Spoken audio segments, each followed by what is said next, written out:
A minha experiência tem sido muito mais com doses elevadas de vitamina D do que com doses fisiológicas de vitamina D. Respondendo especificamente em relação à questão da esclerose múltipla.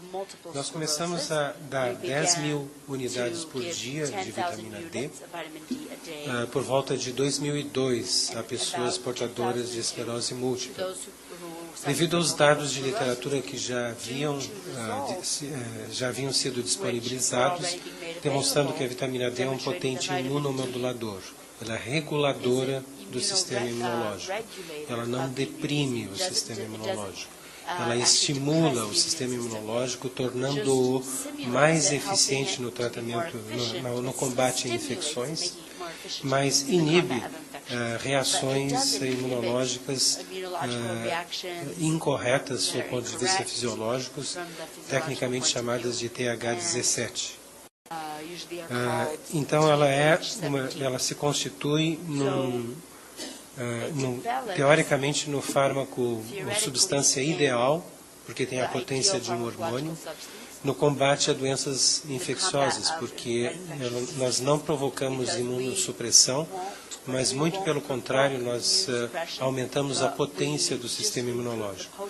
Nós começamos com 10 mil unidades de vitamina D, verificamos as melhoras que os pacientes tiveram. Com 10 mil unidades a doença não entrou em remissão, os surtos se tornaram muito menos frequentes, mas a doença ainda permanecia em atividade. E toda vez que esses pacientes eram submetidos ou se submetiam a algum estresse emocional, ainda havia o risco de esse estresse emocional desencadear um novo surto de esclerose múltipla. À medida que os anos foram passando, nós fomos acompanhando esses pacientes com doses maiores e verificamos que, à medida que nós aumentávamos as doses, os pacientes obtinham melhor e melhor efeito. Nos últimos 2 a 3 anos, aproximadamente, nós atingimos a dose que julgamos ideal para o combate, para a supressão da atividade dessas doenças autoimunitárias, que gira em torno de 1.000 unidades por quilo de peso por dia. Essa dose, se aplicada, isso para a média das pessoas. Essa dose, na realidade, é individualizada. Pode ser menos e pode ser mais, dependendo do paciente. Nós acertamos a dose de acordo com o nível de paratormônio. À medida que a vitamina D é elevada, o paratormônio se reduz. E nós procuramos deixar o paratormônio no nível inferior do normal e percebemos que ao deixarmos no nível inferior do normal, sem suprimir o paratormônio, nós conseguíamos manter a doença em remissão. Insisto que para se atingir esse nível inferior do normal, era necessário atingir, em média, a dose de 1.000 unidades por quilo de peso por dia, e para evitar efeitos colaterais que certamente ocorrem com essas doses, se não são tomadas precauções, nós retiramos alimentos da dieta que são ricos em cálcio. Basicamente, o leite e os seus derivados e os alimentos que são artificialmente enriquecidos com cálcio, como leite de aveia, de arroz ou de soja. Tomada essa precaução, essa dose se mostra bastante segura, desde que também acompanhada por uma hidratação abundante. Ou seja, nós pedimos para os pacientes que ingiram uma quantidade total de líquidos que tem que ser mínima de 2,5 litros por dia, contando todos os líquidos, não apenas água, mas água, suco, refrigerante, chás, sopas. Todos somados têm que dar a quantidade mínima de 2,5 litros por dia, porque com isso se consegue uma diurese aproximada de 2 litros, e através dessa diurese de 2 litros se mantém o cálcio que é eliminado na urina diluído, ou seja, evitando-se que o cálcio seja concentrado excessivamente, a gente está prevenindo a mais temida das manifestações de intoxicação por vitamina D, que é a nefrocalcinose. Mas os níveis foram aumentando no decorrer dos anos, né? Houve um determinado momento em que nós não fazíamos dieta nenhuma e nós observamos que os níveis de cálcio na urina chegaram no limite superior do normal. Então, nós mantivemos esse nível de vitamina D e pedimos para o paciente retirar os laticínios e os alimentos artificialmente enriquecidos com cálcio. E com essa medida nós observamos que o nível de cálcio na urina caía a um nível inferior ao que o paciente apresentava antes do início do tratamento com a vitamina D. Então, com base nisso, nós conseguimos aumentar a dose de vitamina D para esses níveis que, como eu disse, em média são de 1.000 unidades por quilo de peso por dia. Mas que em pessoas por exemplo, obesas, pessoas portadoras de obesidade, isso pode até ultrapassar essa quantidade. Uma pessoa de, por exemplo, 130 quilos, não é absurdo que nós cheguemos à dose de 200.000 unidades por quilo de peso por dia, né? De tal forma que a gente consegue compensar a absorção da gordura do subcutâneo. Gordura do subcutâneo, como disse o professor Holly, que retira a vitamina D da circulação, e você tem que dar uma quantidade extra para conseguir suplantar esse roubo do tecido celular subcutâneo em relação à vitamina D biodisponível no organismo. Mas essas doses têm que ser praticadas sob rígido controle ambulatorial, laboratorial, e os pacientes têm que ser vistos periodicamente para verificar se eles de fato estão seguindo a dieta, né? Porque isso é de extrema importância. Doses maiores do que essas que a gente está praticando podem fazer com que a vitamina D tenha um efeito inverso à sua ação normal biológica. Por exemplo, uma pessoa de 70 quilos que tome doses superiores a 150.000 unidades por quilo de peso por dia, a vitamina D, em qualquer das suas formas circulantes, ela pode contribuir para a remoção de cálcio do osso, provocando hipercalcemia através deste mecanismo, tá? E aí isso pode ser bloqueado através da administração de drogas tais como os bifosfonatos, como alendronato, risendronato e outros. Efetivamente bloqueada esse efeito tóxico. Mas raramente nós atingimos essas doses, apenas em pessoas que têm realmente um peso muito, mas muito acima do normal, uma massa corpórea fora do comum.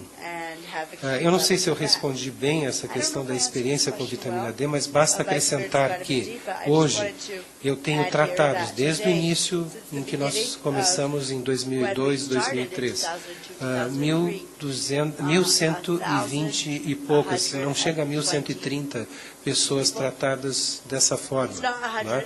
Sendo que talvez cerca de 70% desse total já foi tratado com essas doses mais elevadas. Eu estou contando 1.100 e não chega a 1.130, contando desde o início, quando nós começamos com doses mais baixas, como 10.000 unidades de vitamina D.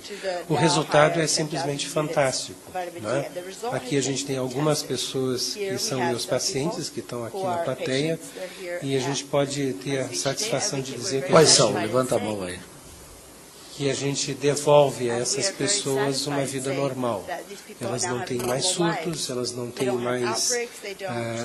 mais lesões na ressonância, elas não têm perspectivas de ficarem cegas e paraplégicas, se tornando pessoas inválidas, elas simplesmente olham para o futuro e têm um futuro normal.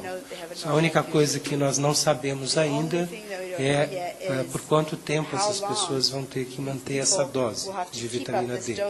Isso é uma pergunta ainda a ser respondida. Associada a algum outro medicamento? Não, ou só vitamina D? Absolutamente nada, apenas vitamina D em doses elevadas.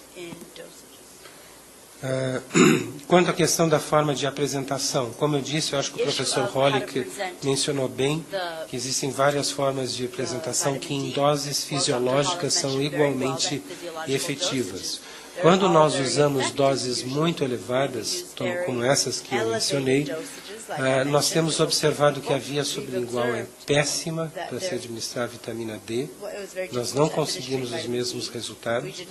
E nós temos a impressão que o veículo lipídico, a mistura em óleo, produz melhor efeito do que... Mas isso não é uma coisa que está completamente documentada, mas a impressão é que a mistura em óleo produz melhor efeito, melhores níveis de vitamina D do que a mistura em qualquer outro recipiente, ou mesmo feito em cápsulas secas, né, de vitamina D. Quanto à questão de vitamina D para pessoas com Parkinson, bom, a vitamina D, ela tem efeitos tróficos no sistema nervoso muito importantes. Ela tem efeitos antioxidantes, ela estimula as próprias células nervosas a produzirem glutationa, sintetizarem glutationa, que é um grande oxidante, e ela produz fatores neurotróficos, são substâncias que mantêm vivas as células nervosas. Esses fatores neurotróficos ou neurotrofinas são produzidas por células da glia, como os astrócitos, sob o estímulo da vitamina D. A vitamina D é captada da circulação e transformada na sua forma ativa, dentro já na parte interna da barreira hematoencefálica, no próprio sistema nervoso, e vai agir sobre todas as células do sistema nervoso. Ao agir sobre as células da glia, estimula essas células da glia a produzirem fatores neurotróficos, que mantém, como o próprio nome diz, a vitalidade das células nervosas, mantém vivas as células nervosas. Então, para qualquer tipo de doença neurodegenerativa, é altamente aconselhável que níveis normais de vitamina D sejam administrados, e eu acho inútil para esses pacientes administrar uma dose inferior a 10.000 unidades. Normalmente, isso para nós depende do peso do paciente, depende muito do peso do paciente, mas para pessoas de 50 a 55 quilos a gente dá 10.000 unidades, mas a gente chega para esses pacientes apenas a normalizar, retirar o paratormônio do nível acima do normal, deixando ele próximo do valor inferior do normal. E isso pode variar desde 10.000 unidades até 25.000 unidades para pacientes por dia, para pacientes com doença de Parkinson. É importante que a gente faça um pequeno parêntese no caso da doença de Parkinson, né, saindo um pouco fora da vitamina D. Eu tenho mais de 1.200 pessoas com doença de Parkinson sob acompanhamento, e a gente sabe que o grande problema dessas pessoas, que parece ser o causador da doença, é um estado de sofrimento crônico. As pessoas portadoras de Parkinson sempre foram pessoas angustiadas, preocupadas, são sofredores crônicos. E precedendo a doença de Parkinson, o início da doença de Parkinson, eles passaram por um período de estresse emocional excepcional. São pessoas que, para um problema desse tamanho, eles sofrem atingem um nível de sofrimento fora do comum. É realmente inacreditável, e você não consegue perceber isso se você não entrevista essas pessoas e especificamente pergunta a respeito desse problema. Aparentemente, o estresse emocional provoca nessas pessoas a formação de uma substância neurotóxica chamada salsolinol, ou de uma forma mais completa, N-metil-R-salsolinol. Parece ser uma poderosa neurotoxina que destrói neurônios produtores de dopamina, porque ela se forma predominantemente dentro das células produtoras de dopamina. Essa substância é encontrada em quantidades muito grandes, em concentrações muito grandes, no líquido cérebro espinhal dessas pessoas. Então, a vitamina D, deficiência de vitamina D, é um fator que pode ajudar essas pessoas, mas o grande problema dessas pessoas é atingirem um nível mais baixo de sofrimento. Obrigado.